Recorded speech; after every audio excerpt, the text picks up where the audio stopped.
springs up in the simplest places. Wayne Gretzky learned to skate on his grandparents' farm, hard by the Nith River, just outside the small Canadian town of Brantford, Ontario. The farm and his family were his foundation. His passion, even at 2.5, was hockey. Well, the first time Wayne skated was on the river at my mother's. He had the right idea because he had been skating, but without skates, in the living room at my mom's out the farm. It was a pine wood floor, and he would just slide across the floor back and forth, and he had a little hockey stick with a ball, and she was basically to say his first goaltender, and he banged her shins a few times with that stick. Wayne Gretzky may have been the first 4-year-old to have his own backyard rink. Many people think I made it to make him a hockey player. But I'll tell you honestly, it was self-survival. Because they take him over to the park and he wouldn't want to come home and they'd be freezing to death.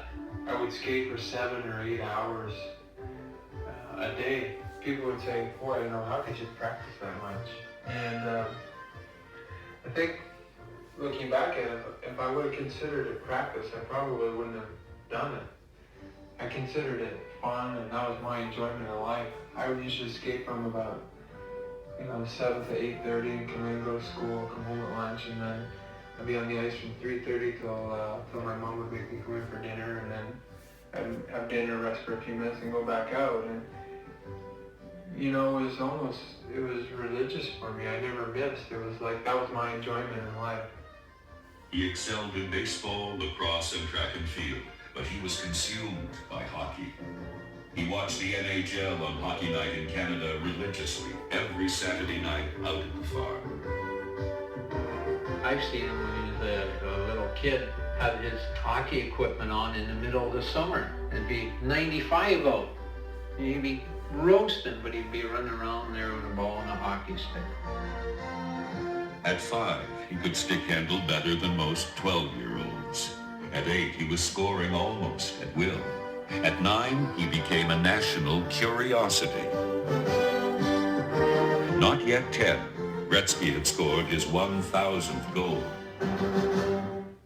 We were in last place in our division, and I wondered why the Brockville Arena was filled to capacity. We had just finished playing or getting close to the end of the game, and halfway through our game, the arena filled up. And I was wondering what all this magic was about.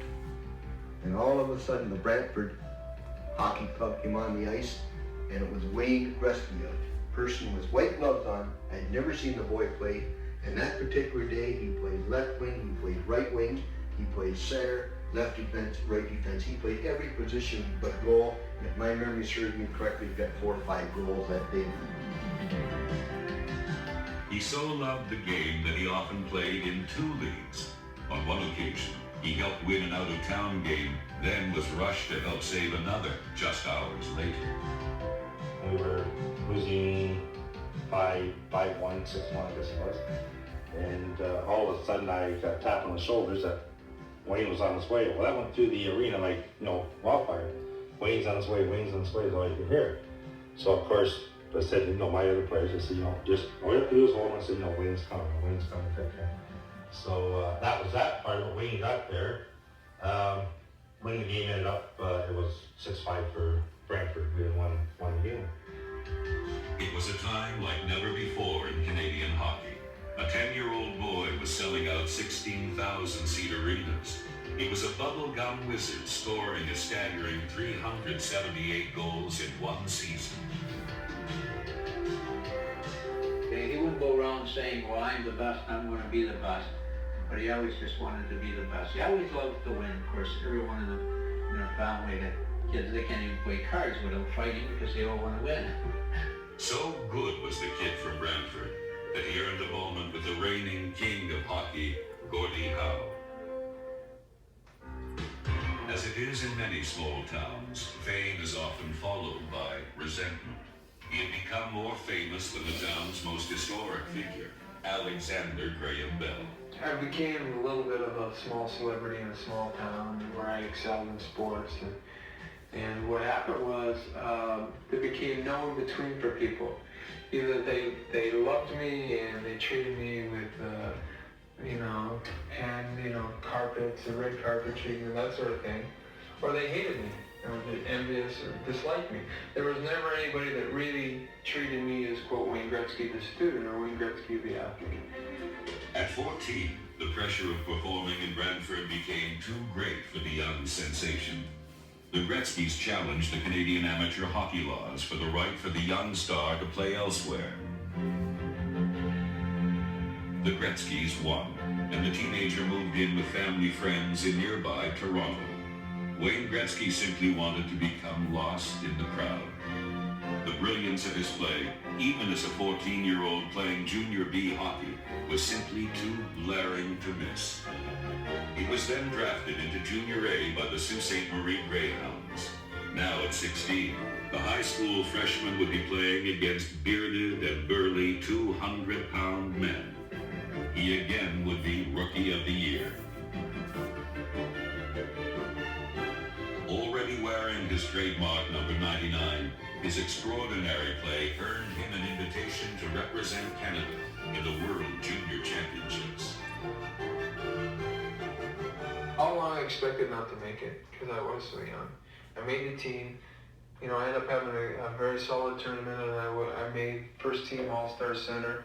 And I remember sitting in Montreal, sitting with my parents saying, I just played with the three guys that are going to be the first three picks in the NHL next year.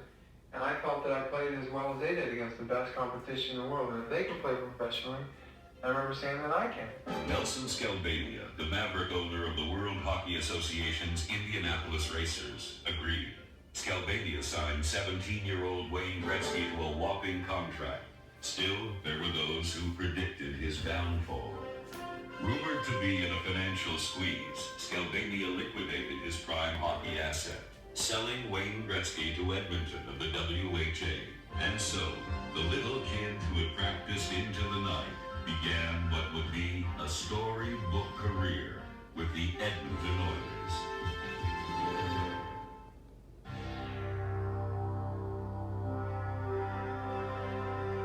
If pro football had its Green Bay, then pro hockey was to have its Edmonton.